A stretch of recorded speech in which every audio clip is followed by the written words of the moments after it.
Guys, meron tayo dito ng Infiniti. Medyo hard starting siya. V6 twin turbo. Ngayon, isnis ka natin dahil meron siyang check engine. Inis ka ni Otol. Ayan, anong nakalagay? P0087 fast low fuel pressure.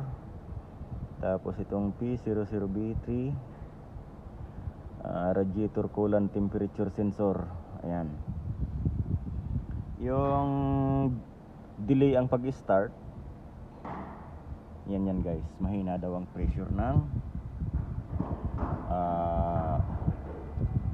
fuel.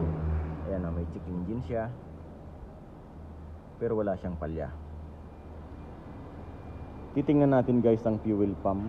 Dahil bagong palit daw yan ng fuel pump sa ibang shop.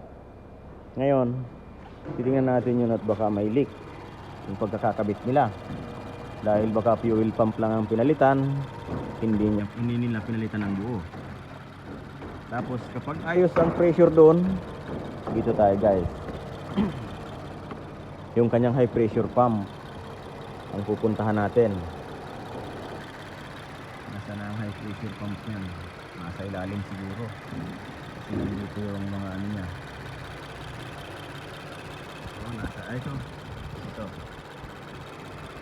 Ito yan guys. Pwedeng yung ano doon sa ilalim, yung lifter, sira na rin. Titingnan natin yan. Pabaklasin natin. No? Pero ang unahin natin yung nasa tangke bago dito. Ayan guys, dito muna tayo magkakatanggalan sa likod dahil bago daw itong palit.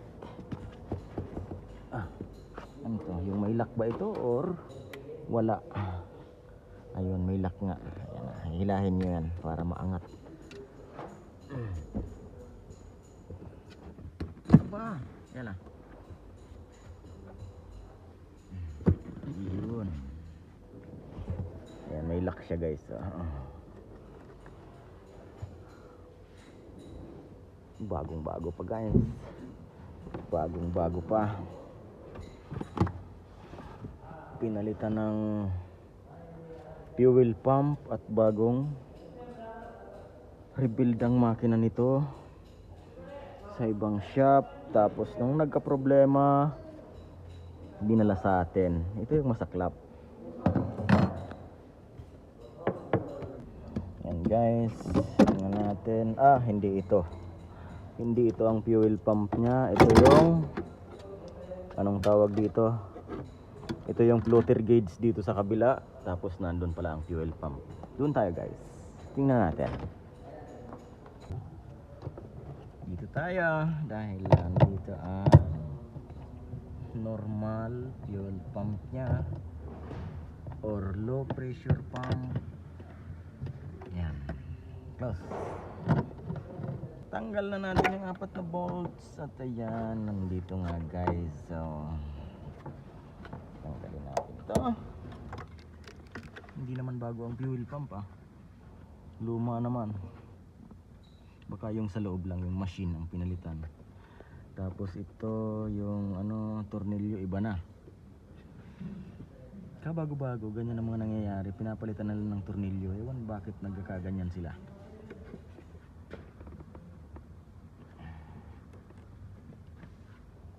Dapat sumirit pa ang gasolina. Ayun, walang sirit ang gasolina. Ibig sabihin may singaw guys. May singaw, pwedeng dito, pwedeng doon. Kasi yan kapag inop mo, pag tinanggal mo, kapag maganda pa ang fuel pump or maganda pa yung return valve nya, may pressure pa rin yan. Kahit hugutin mo ng bigla, sisirit pa rin yan. Kahit pa mga 20 minutes mo nang pinatay ang makina. Yan, alisin natin to guys dahil minsan nawawala ito kapag nagbili tayo ng bago. Minsan kapag yung driver ay nawawala niya ang lock na ito guys. Ewan bakit.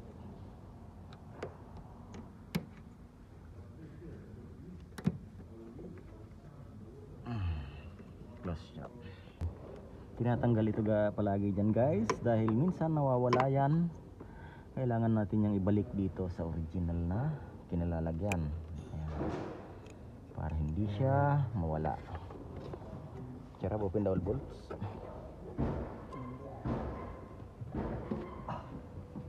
Guys, yung fuel pump nya, isa-isahin natin. Put down. Ngayon, ito rin. Diba, ang daming gasolina guys. So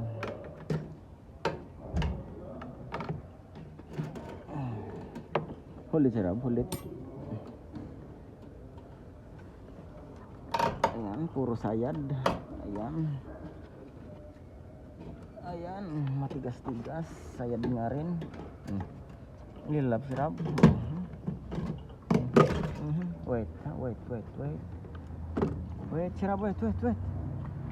There is another, what is this?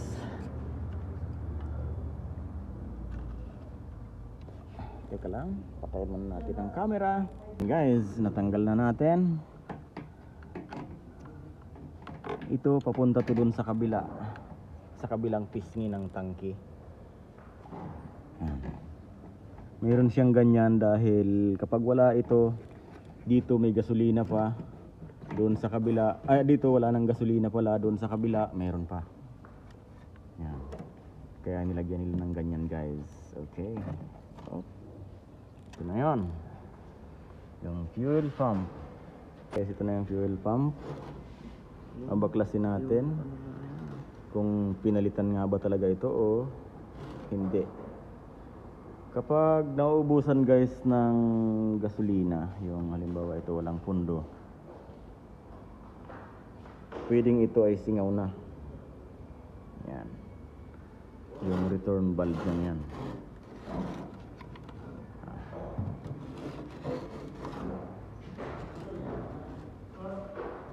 Or pwedeng may leak dito sa ganito. Dahil ito may basa-basa dyan. Yan.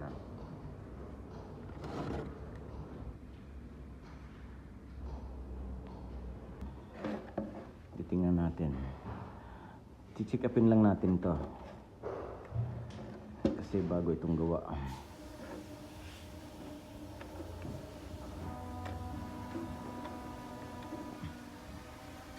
Wala dito sa high pressure pump tayo.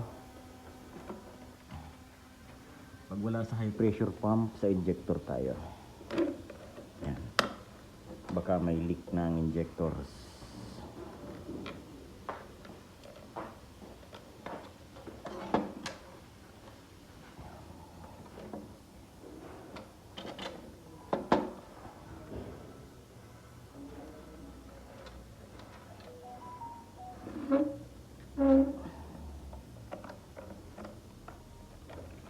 Ayan guys, so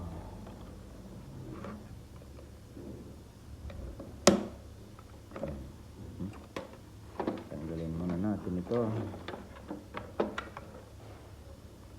para hindi masira. Ayan.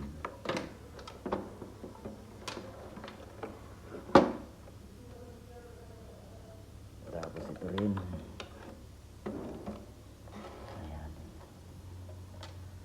Ayan, dito naman tayo.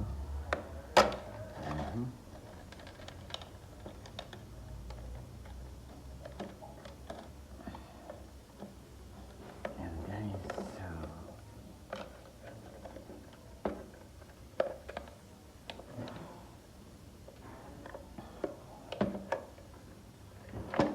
hindi nila plus screw, Sarab. Get that screw.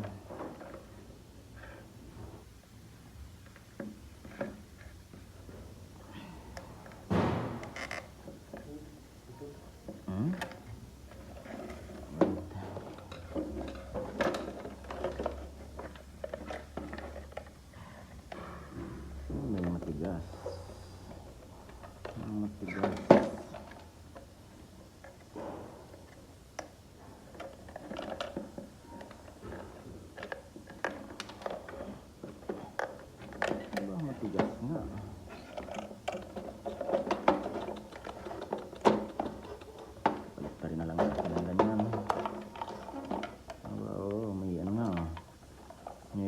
siyang anong tawag doon, cable tie para sa kanyang filter.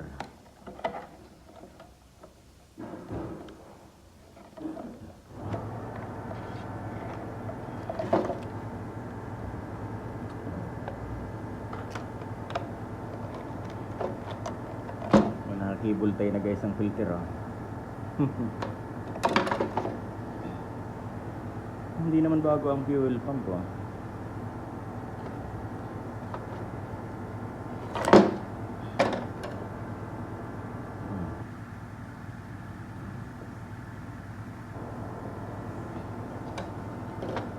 Sabi bagong palit.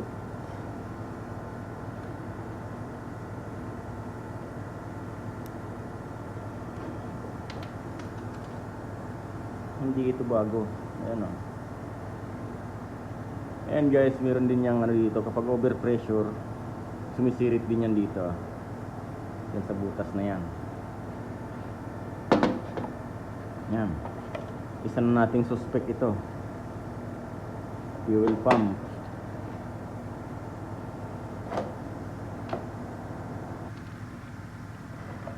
Tapos ang ano niya, ang o-ring, ayan, tingnan nyo ang o-ring, napisil na, ayan, kaya mahina ang pressure, sira ang o-ring, ayan, punito, kaya tinatawag na fuel low pressure. At chichikapin din natin guys ang high pressure pump. Tatanggalin din natin yon dahil bagong rebuild ang makina, pati ang injector, dahil minsan ang injector guys kapag leak, hard starting din yan. Kapag halimbawa may leak ang isang injector, minsan yan ay nalulunod ang makina. O bibili tayo nito ng bago, kasama na ang o-ring yan. Ayan.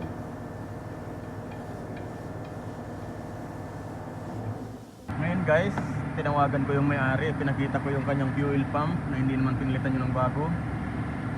Tapos may sira yung o-ring. At meron pa siyang sinabi sa akin na minsan daw kapag namamalya ang makina nito guys, or halimbawa bagong start, namamalya ang makina, tapos masakit sa mata ang usok sa tambutso. Yan, minsan daw nangyayari yon. Ngayon, idadamay talaga natin ang injector. Kasi minsan, pag leak yan guys, kasama dyan ang hard starting, dahil nalulunod ang makina. Ayan. Babaklasin na rin natin ang intake, intercooler, lahat yan. Tapos baklas ang injector guys. Nandun yung masakit sa mata ang usok, or masakit sa mata ang bigay ng ano, tambutso.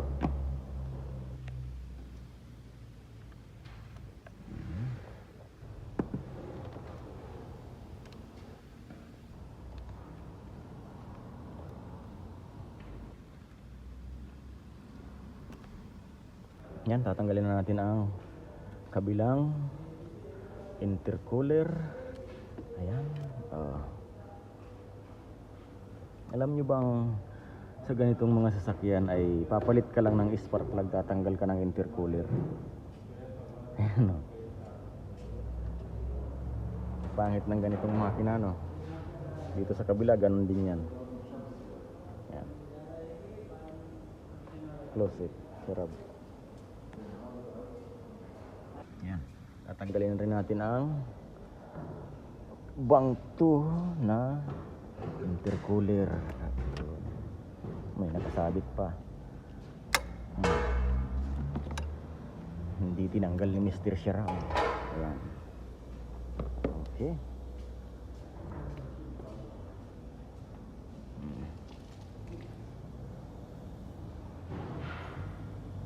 Tatanggal ka lang ng spark plug, ano, tatanggal ka rin ng intercooler, tapos magdadagdag ka ng tubig sa radiator. Yan.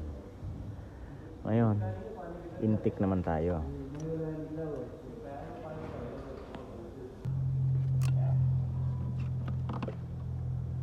Sarap, ha?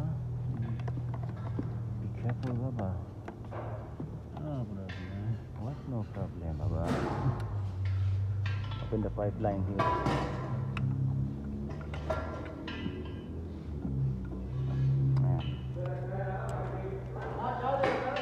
Yan, tatanggalin muna natin itong pangibabaw. Dito may tornilyo pa ata na nakatago. Ayan. Tapos ito. Ayan. Pag natanggal natin itong pangibabaw na intake, doon tayo sa primary. Ayan. So yung pinaka base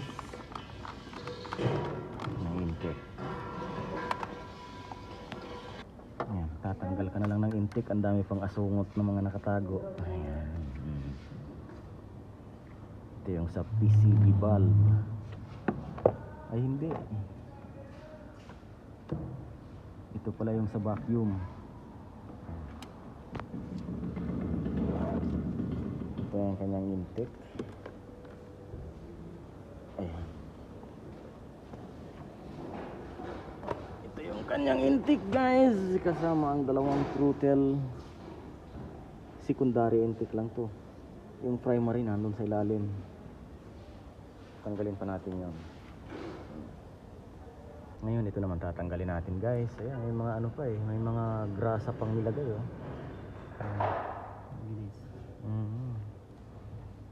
Hello, open.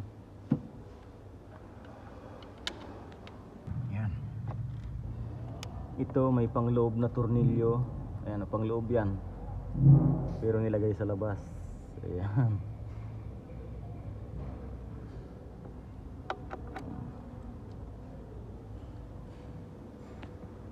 Ayan. Natanggal na ni Mr. Sherab yung anong tawag doon? What do you want? Butterflies, okay? Pupunta kayo sa dagat, Richard. Napadagat ka mo? Hey, why did you cut it? Are you crazy? Okay. Ayan. May mga ano pa nga, may mga grasa pa, guys. Ayan, oh.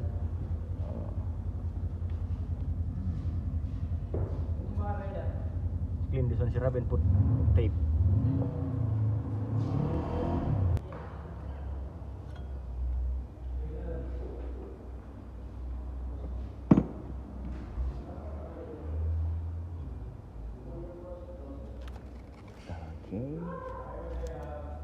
Okay.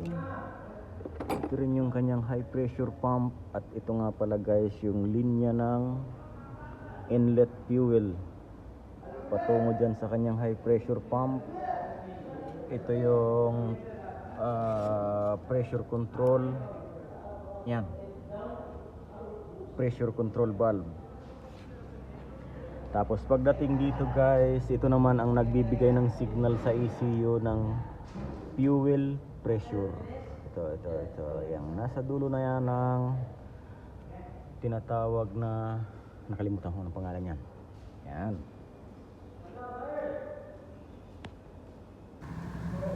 Yun.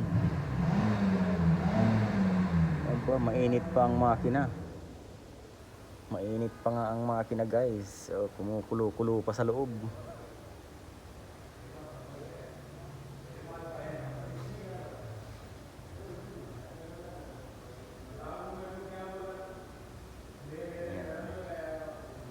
Lakas pa ng pressure ng isa. Dito sa kabila, ayan.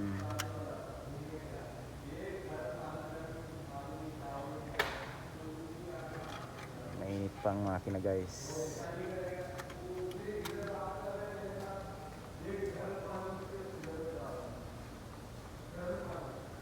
Okay. Ito na yung fuel line patungo sa injectors. Ayan.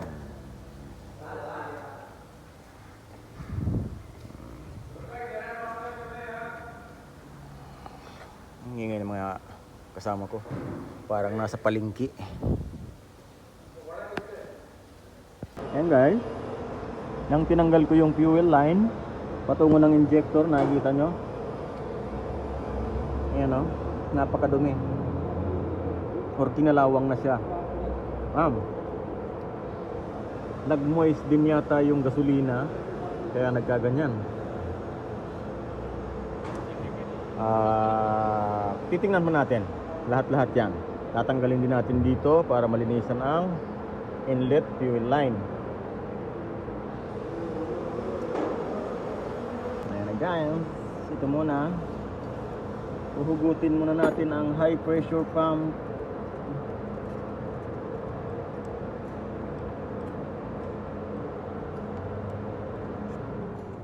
Abay, kapit na kapit pa ang tornilyo.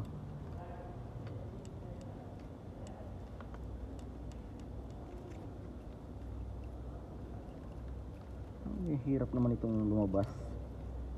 Ang haba. Ang haba niyo guys. Ito yung kanyang high pressure pump. Ayan.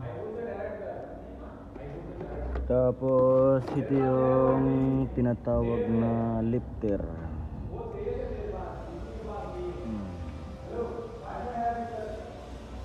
Ayan.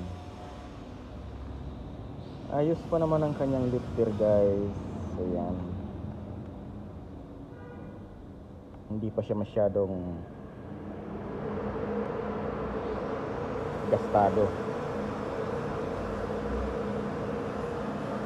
Kapag nga pala sa mga ganitong di high pressure pump ay may lumalagatik parte dito sa ganyan kung nasaan yung high pressure pump guys, ang problema niyan yung yung lifter, minsan sira na ang bearing.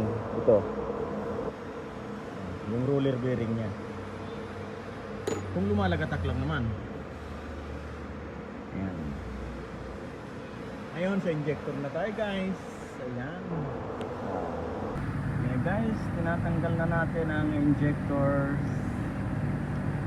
Ayan. Wala pala. Pagtatanggal kayo ng injector ng ganito guys, aalisin nyo to. Ang type niyan ay E8. Dahil pag hindi nyo inalis, hindi nyan basta-basta mahuhugot. Dahil sa gabal ito, babangga yan dyan. Medyo wala siyang clearance. Ayan o, kabilaan siya. Ayan, ganyan. Hindi mo mahuhugot, babangga siya dyan. Kahit alin dyan, alisin mo. Kaya obligado kayong tanggalin ito guys. Ayan.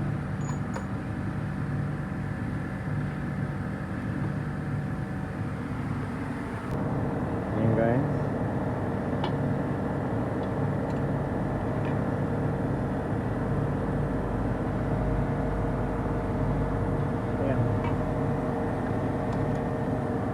Naiwan nga pala yung injector. Yan guys, napakahirap nyan hugutin kasi naka-direct injection siya. Nakapasok yan sa, anong tawag doon? Sa cylinder head. Ayan o. Ang problema nito, ang paghuhugot. Yan ay napakasakit, Kuya Eddie.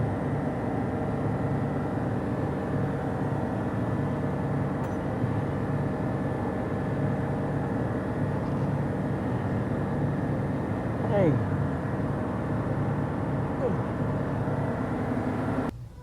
Ito na. Ayan, sumama yung isa guys. Ayan, nabuti na lang may nakisamang isa. Ayan na. Ito yung injector na dito hindi siya masyadong stack up. Doon siya stack up sa puno. Kaya sumama yan. Ayan.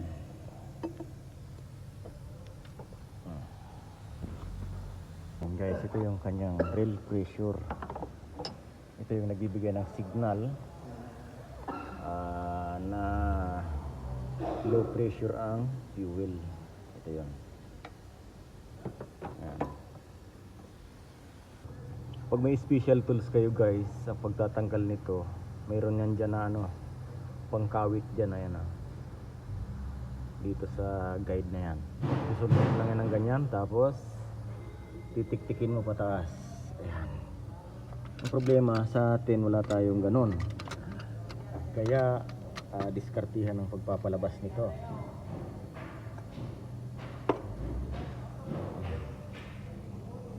Alisin muna natin yung gaya nito, yung kaniyang nagtutulak. Ito yung spring nya para itulak siya pasagad. Diskarte natin dyan sa pagpapalambot nyan, guys. Yan, kagaya nyan, nakatanim sa cylinder head. Nilalagyan natin ng WD-40. Ini-sprayhan natin yan isa-isa para pasukin siya dun sa loob.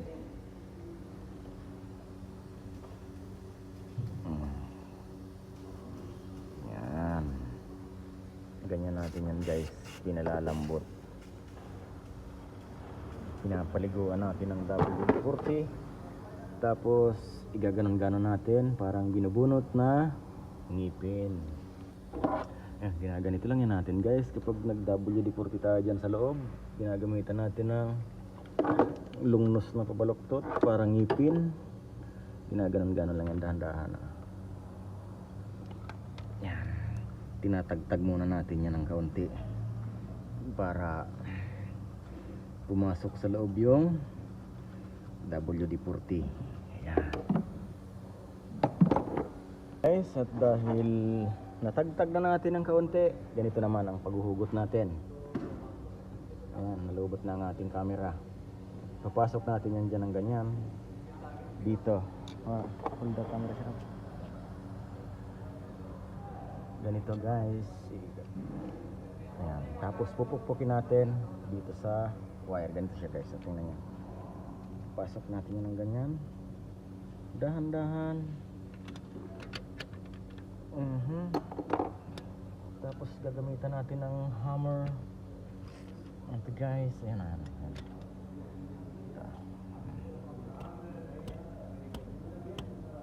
Ayun, natanggal din. Teknolohiya.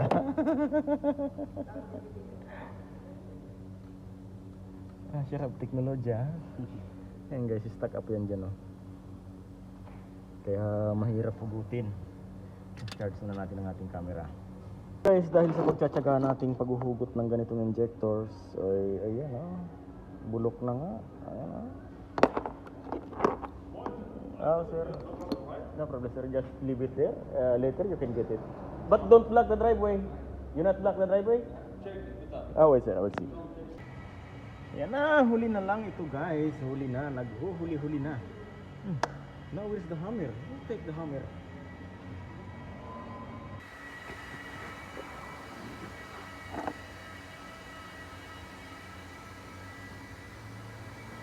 Yan, ito na ang nag-iisa nating kalaban. Kinuha pa yung ating martilyong maliit lang. Hindi ko alam kung sino ang kumuha. Ito, guys, yung mahirap kapag wala kang sariling pulir nito. Mahirap tong hugutin malapit na. Ay, malapit na. Teknolohiya. Ay, wah. Ayun. These are original. See, machine maybe not.